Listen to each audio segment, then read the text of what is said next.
Are you a creative person who's constantly being told they need to choose one thing in order to find success? Maybe you're hearing things like, you just need to commit to something. You're spreading yourself too thin. You're a jack of all trades, master of none. You're just self-sabotaging because you're frightened of your own success.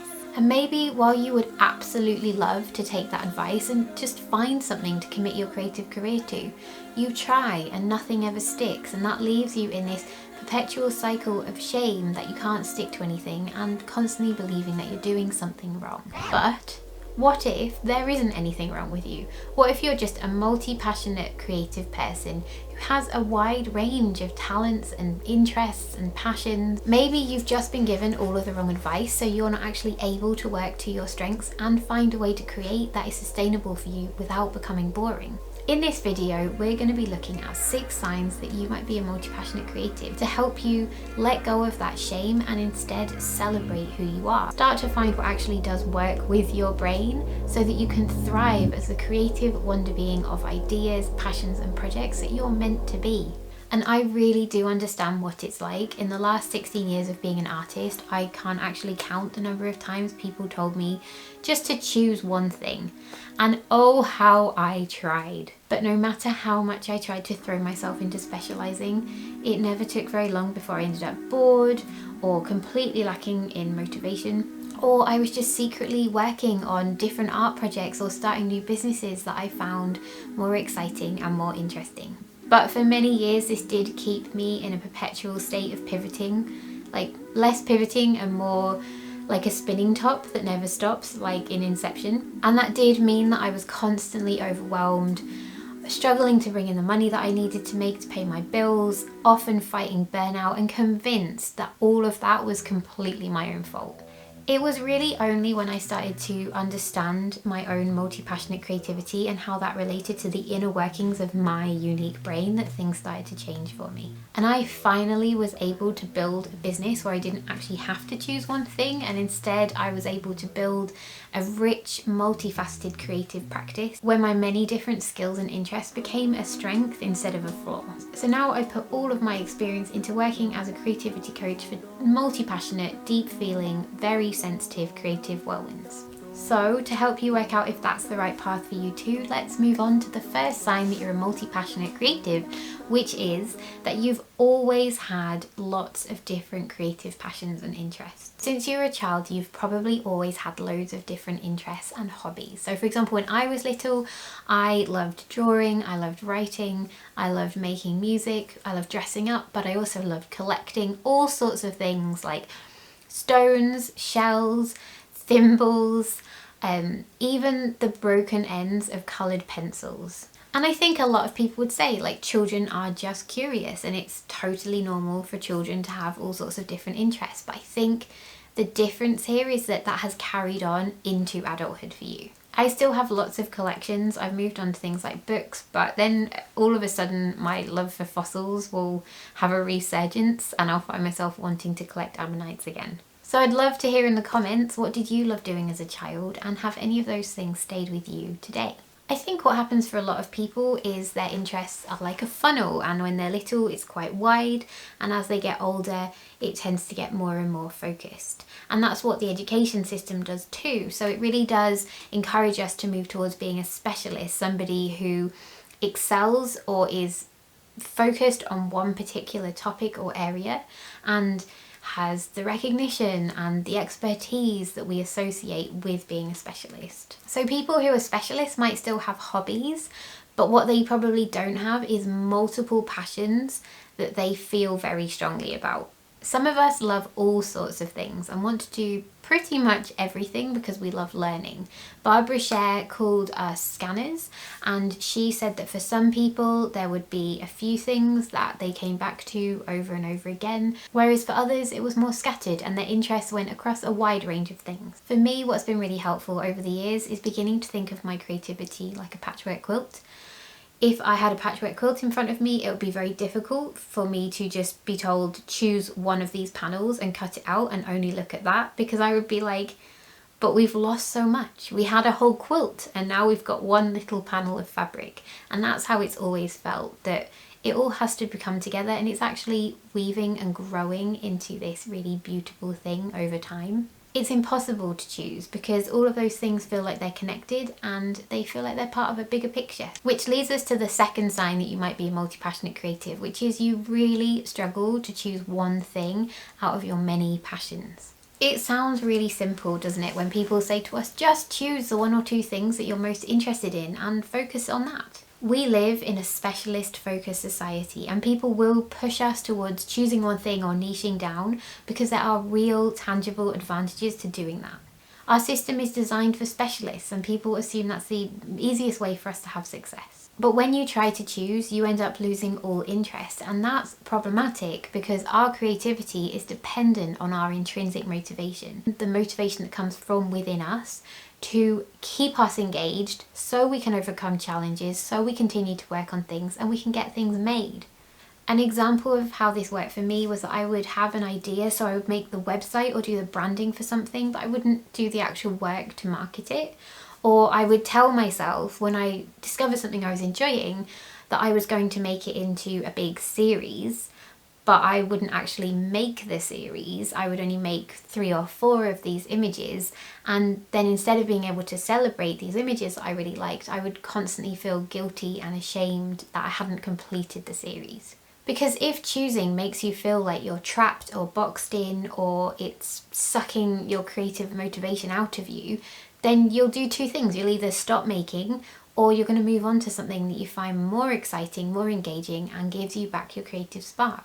But of course, you might not choose, and then you might end up with the third sign that you're a multi-passionate creative, which is you're often feeling overwhelmed by all of the creative possibilities in front of you. So you decide to reject doing one thing, but then you're left with this dilemma of choosing from all of the possible things you could do, and that can feel hugely overwhelming. You might have a limited time in which you can actually be creative, and then find, like me sometimes, that when you go to making, you're just in complete freeze state because you don't even know where to begin.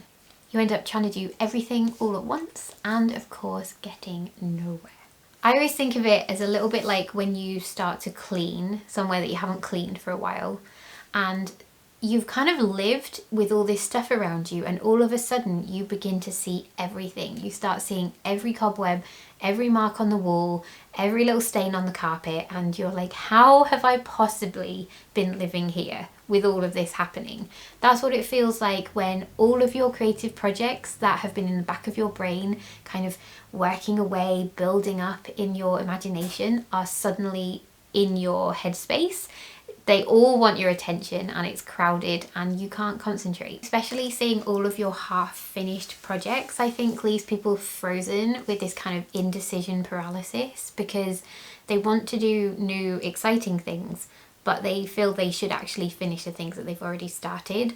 And maybe we choose to do neither of those things, and instead we just watch TV. Or you end up doing things that are related to your creativity, but you're not actually creating. So you might end up tidying up your creative space, or organising all your tools into beautifully labelled boxes, or scrolling on your phone because you're doing research and looking for inspiration, but you're actually not making things. And that brings us to the next sign that you're a multi-passionate creative, which is that you love learning new things. Multi-passionate creatives are endlessly curious people, and there's always something new that catches our attention. Maybe you love researching or exploring new ideas or experimenting with new materials, and they all bring you loads of joy.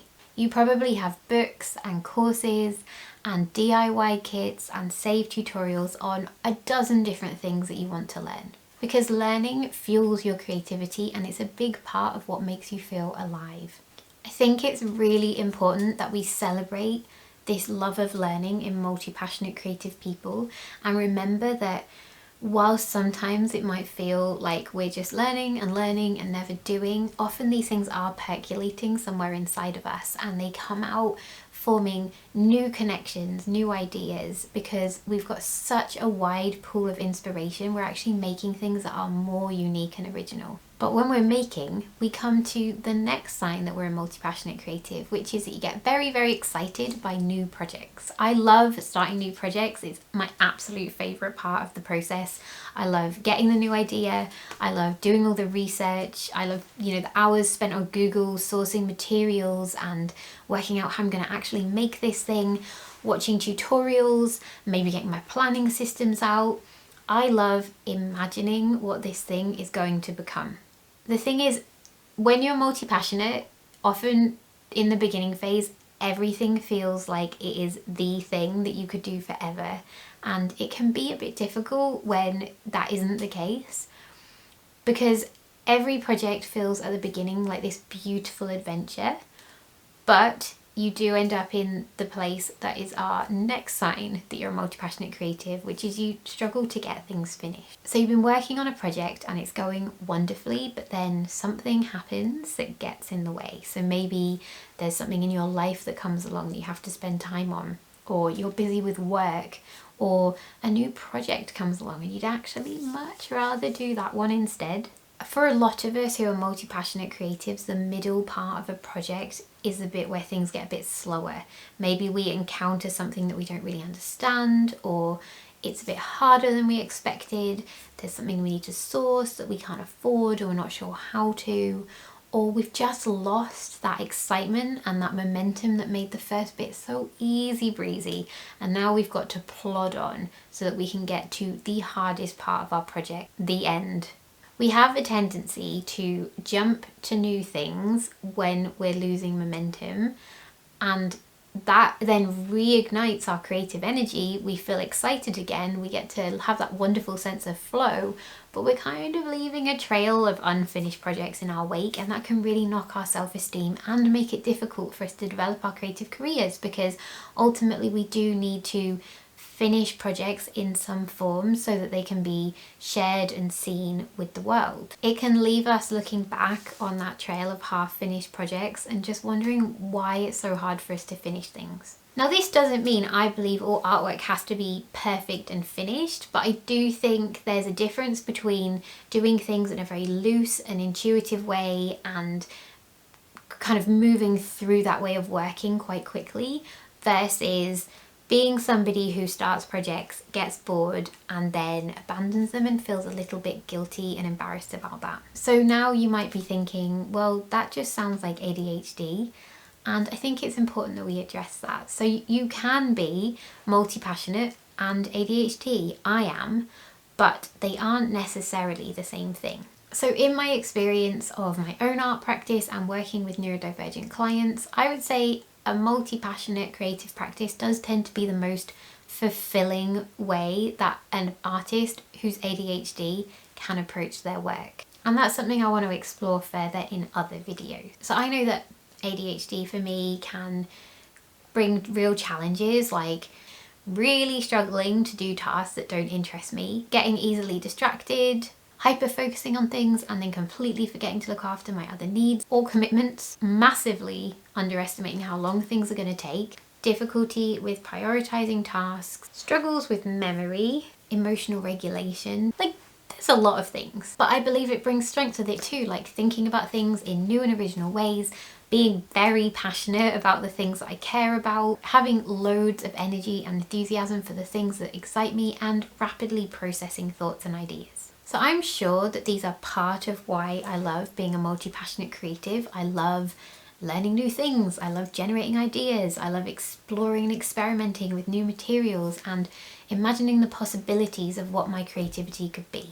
I can't define or separate those things into two categories, like this is ADHD and this is multi-passionate creativity for myself, because they're all part of the kind of complex web of my personality and who I am as a person. And I think it's important to acknowledge that people can be different things at the same time, and to also acknowledge that there are artists who aren't ADHD who love to work in a multi-passionate creative way too. What I think it really comes down to is that finding what you find motivating, inspiring and fulfilling over a long period of time so that you can do them in a sustainable way is the very best way for you to build a creative practice and a business that's going to work for you and enable you to thrive. So whether you're ADHD or not, identifying how to design your creative life around your unique brain, how you work, what works for you, who you are and how you work best, is going to enable you to build something that helps you stay engaged, which is the best way to build your portfolio and grow your creative career over many, many, many years.